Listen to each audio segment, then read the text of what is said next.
Welcome to Groundbreakers, a podcast all about real estate development. I am your host, Nick Stilo, and my co-host, Joe Villar. Welcome back, everyone. In this episode, we're going to do all questions Ask a Builder. Oh boy. This is going to be interesting. In an industry often characterized by traditional methods, how do you navigate the adoption of new technologies without sacrificing craftsmanship? Well, new technologies are emerging every day in the construction industry. Just yesterday, I had the opportunity to visit a glass production plant where the contractor produces window wall and curtain wall for high-rise buildings. And some of the technology I saw there were incredible. The way you would construct windows in the past, a double pane window would have two pieces of glass that were sandwiched between a frame that was built out of four pieces of aluminum, one piece for each side, and had connection points on each corner. Well, this particular factory is using one piece of stainless steel, and they're bending it to create your window frame, and there's only one connection point. And why this makes a difference is because, number one, you don't get any of that tin can deflection like you kind of see on some of these buildings where, it's such a light piece of glass, and the frame itself isn't that sturdy because it's aluminum, so it deflects.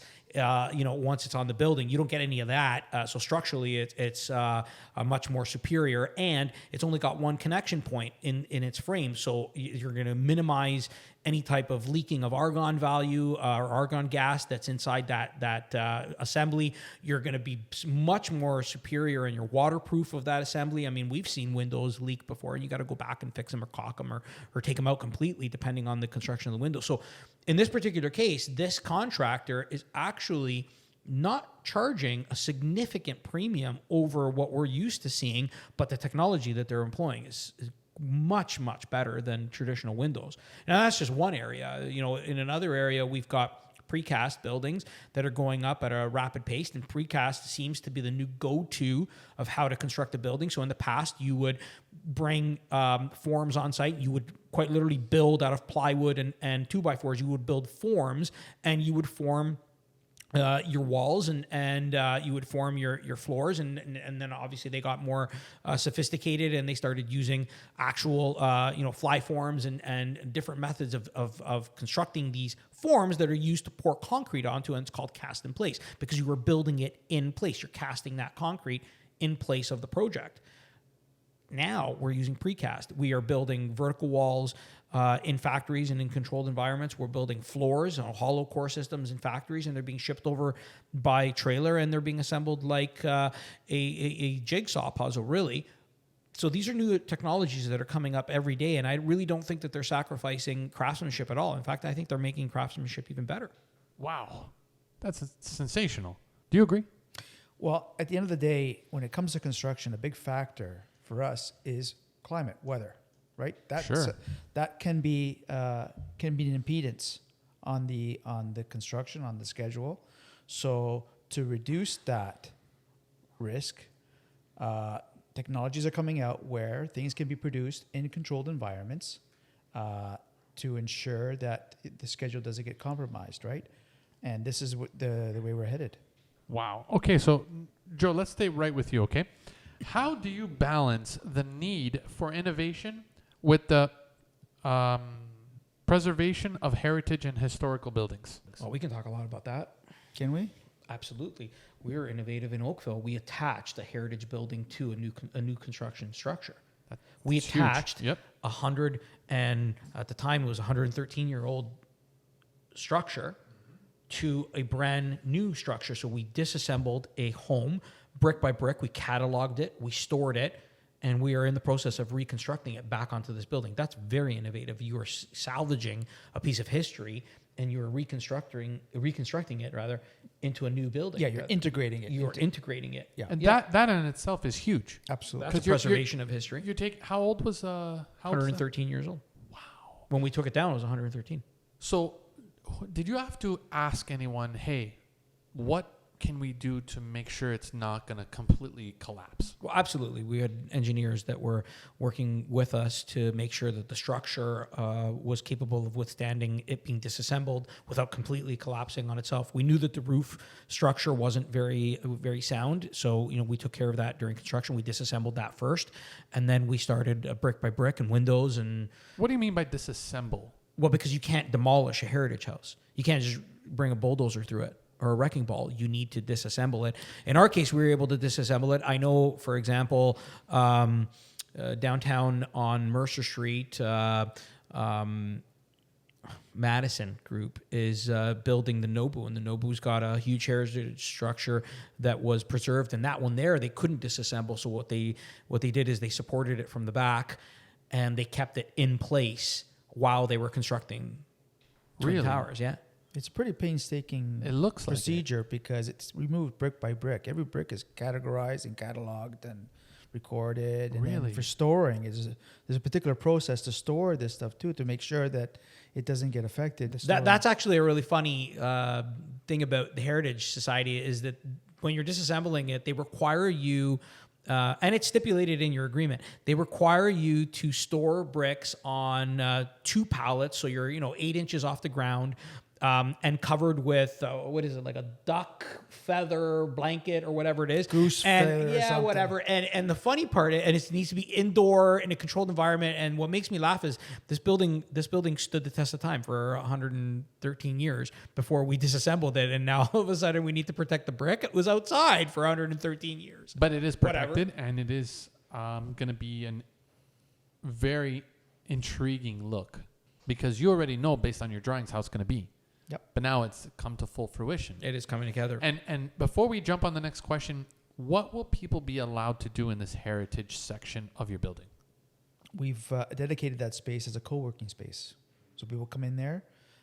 It's fully set up with Wi-Fi and a coffee area and spaces for you to sit down and network with other people. Amazing. While you're there. So this is going to be so exciting. And the outside brick is the same on the inside?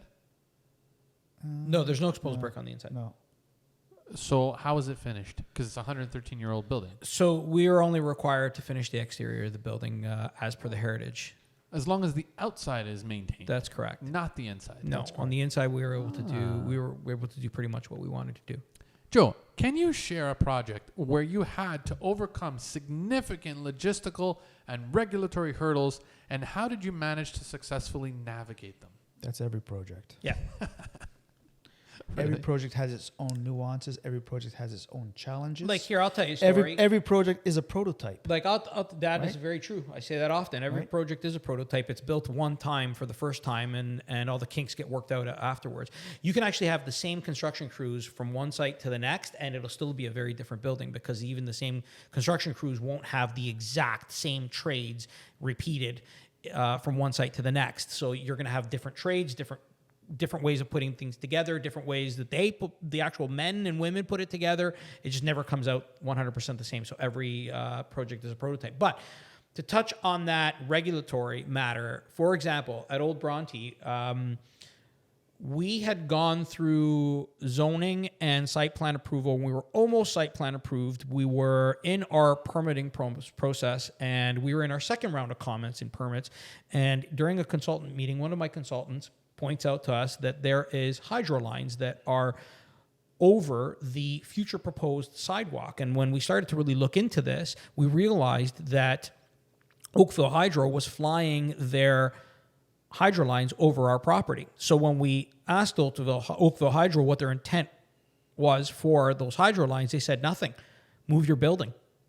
Move your building? Move your building. So we had to, after a very lengthy process of it's like moving your car. What the hell? Well, it wasn't built at the time. So it was the answer from them was, even though they are an outside agency that does approve your drawings and gives you one of the approvals for the development to proceed, they said that your permits are not a right, they are a privilege. So until we approve it, then you need to follow the guidelines. And we had to make sure that we had enough distance between the balcony's face and the hydro lines, which is 5 meters. So we had to move our building. You had to move your building. We basically had to go back to the drawing board and have the structural engineering reconfigured. A lot of the architecture, most of the architecture was reconfigured. A lot of the mechanical and electrical was reconfigured. A little bit of truck turning and traffic plan was reconfigured. And this is after zoning and site plan, and you're right at the end. You're ready to build. You're ready to get build it. You're ready to build the building. So clearly, it costs a lot more money. Oh, big time. So who's paying for it? You guys. We are, of course, we are. But it wasn't your fault. But permit is not a right; it's a privilege. But you had a permit. No, we didn't. So we were in the final stages of obtaining our permit, and on second round of comments, this came out. So this means that in the first round, they saw it, and they didn't comment on it. So then you can sue them. Good luck. You'll be in a fight forever. I mean, you can, but... Because it was their fault for not saying, hey, wait a second. That first round of permits, we made a mistake. It should have been caught earlier. It should have been caught earlier. So in my discussion with Oakville Hydro, I said, look, if we could somehow compel you guys to move your wires, what's the process? He says, well, we're going to need to send out an RFP, which is a request for proposal, to a consultant, a civil consultant, and an electrical consultant to design the new streetscape, moving all the wires. And we're going to have to select that consultant, and then they're going to have to provide their drawings, and then we're going to have to go back and forth and approve it. And then it needs to go to council, and council needs to approve it. And then they need to allocate the funds to give to Oakville Hydro. And then once they give the funds to Oakville Hydro has to put it on their roster to deploy the work to be done. And then we can move your lines. And I said, how long? He said, 7 to 10 years. What? So the answer was, I'll move my building. 7 to 10 years? Because it's a long process. Okay. You're talking about moving hydro lines in a building, or on a street rather. Wow. That would be very discouraging to me. Yeah.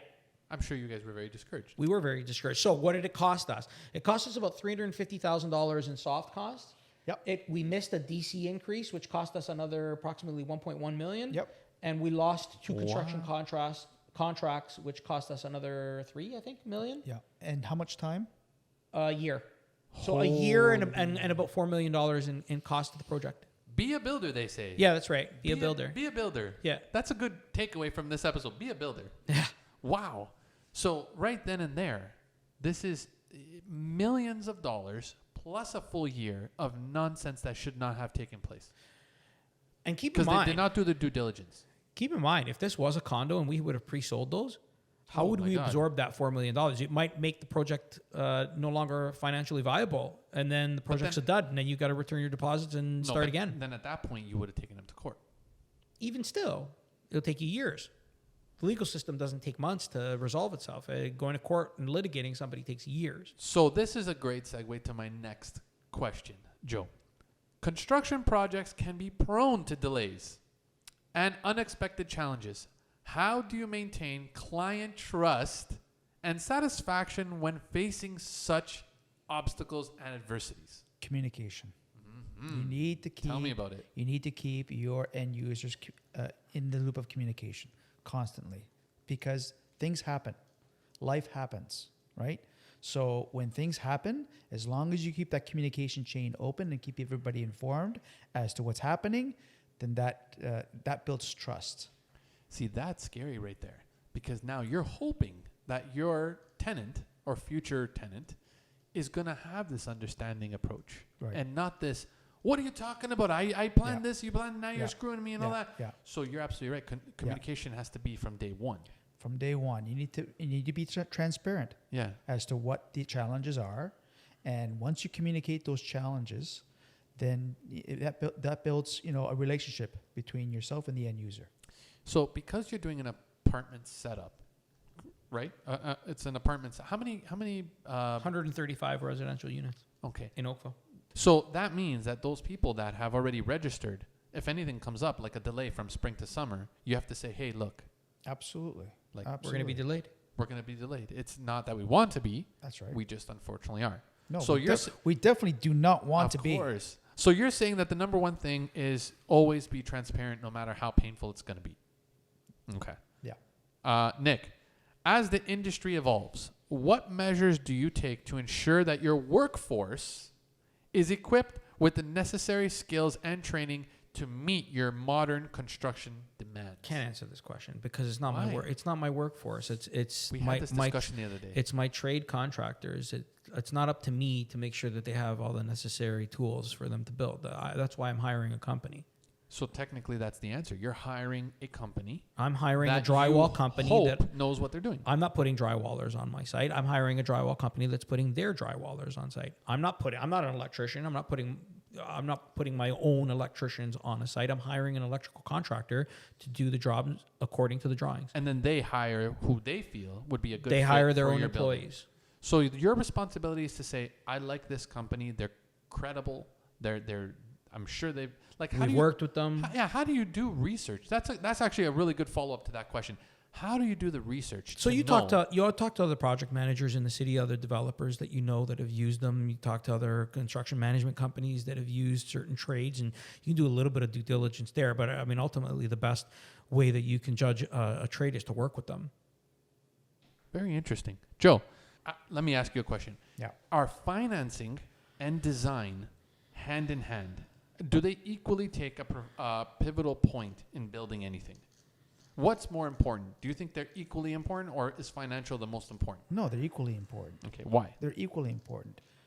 Design, at the end of the day, these are homes people have to live in, right? So we need to keep that in mind when we're building these beautiful buildings. People are going to spend their lives, they're going to create memories in these homes, and we take pride in our product, and we want to make sure we produce beautiful products. And then there's the financial aspect of things. Now There's always the financial aspect. But now you have to deal with, all right, here's how much each nut and bolt is going to be. And also, here is what the end user is going to pay. Right. So now you have to balance, can I afford to build it? And can people afford to live in it? Well, that's the balancing act that we Yeah. play on a daily basis, right? On a daily basis. Yeah, and we try to find that equilibrium as best as we can. And again, as technologies improve, hopefully that will help with the equilibrium aspect of it. But that's something that we deal with on a daily basis, right? So now, guys, I have very last question that could be, I don't know if it's an easy one or not an easy one. This is based on Weather Canada. With the increasing frequency of severe natural disaster storms, what strategies do you employ to increase the design and construction of your builds that are more resilient to extreme weather events and other environmental risks to your building? We build according to building code. That's what we build to. Really? So as the building code changes, that's how we build our buildings. Am I answering that right, or am I answering that wrong? No, I think Joe's right. We build according to code. And so as the code changes, then we will adjust and pivot how we build. Okay. Good. So if the code takes into consideration the changing weather and changing storms, then you go with the code. We go with the code. Okay, so you don't personally take it upon yourself saying, you know what, a tornado might roll through here. Let's just make it tornado No. ready. Okay. No. So guys, one more question before we actually exit this out. Accessibility. Now, this is a very controversial topic, especially in the older buildings that they've built, that there's not really like the proper accessibility for disabled people. Can you share some examples of how you incorporate principles of universal design and accessibility into your projects to ensure that everyone is included and inclusive to your buildings? So in our building, we have dedicated units that are both universal and accessible. We made a conscious decision on that to provide that availability. I'm not sure if that's something that's required from a municipality aspect. There's a minimum requirement for. There's a minimum requirement. In the Ontario Building Code, yes. But you are, and then obviously the front is tailored to wheelchair accessibility. Have you also designed everything within the inside that anyone in a wheelchair or disabled situation can use your So entire all the building? amenity spaces are designed with that in mind, Beautiful. to have both accessibility for all. So yes, that's a key. That's top of mind for us. to make sure that it's inclusive for everyone. That's right. Now, this is this something that you've done in all your buildings?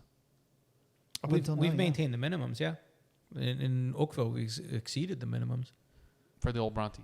Yes. Wonderful.